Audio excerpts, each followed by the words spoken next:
Kerala IS module കേസിൽ NIAക്ക് കനത്ത തിരിച്ചടി. കേസിൽ NIA പ്രതി ചേർത്ത 2 പേർക്ക് ജാമ്യം. ആഷിഫ്, ഷിയാസ് TS എന്നിവർക്കാണ് ഹൈക്കോടതി ജാമ്യം നൽകിയത്. ദീർഘകാലമായി ജയിലിൽ കിടക്കുന്നതും വിചാരണ ആരംഭിച്ചിട്ടില്ല എന്നതുമാണ് ജാമ്യം അനുവദിക്കാൻ കാരണം. ശ്രീകാന്ത് ഉണ്ട് തിരുവനന്തപുരത്ത് നിന്ന്. ശ്രീകാന്ത്, വിവരങ്ങൾ.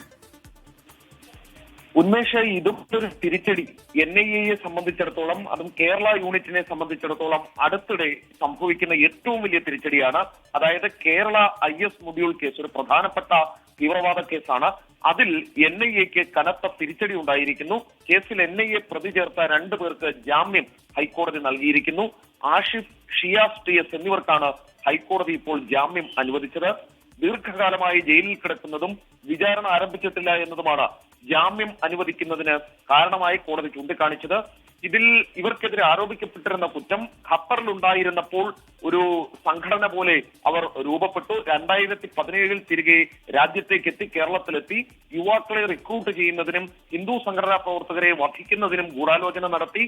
ഒപ്പം രാജ്യത്തിനെതിരായ യുദ്ധം നയിക്കുന്നതിന് യുവാക്കളെ റിക്രൂട്ട് ചെയ്യാൻ ശ്രമിച്ചു എന്നതൊക്കെയായിരുന്നു ഇവർക്കെതിരെ ഉയർത്തിയ ആക്ഷേപങ്ങൾ.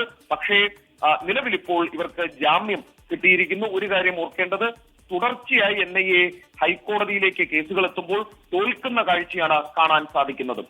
ശരി, ശ്രീകാന്താണ് വിവരങ്ങൾ നൽകിയത്.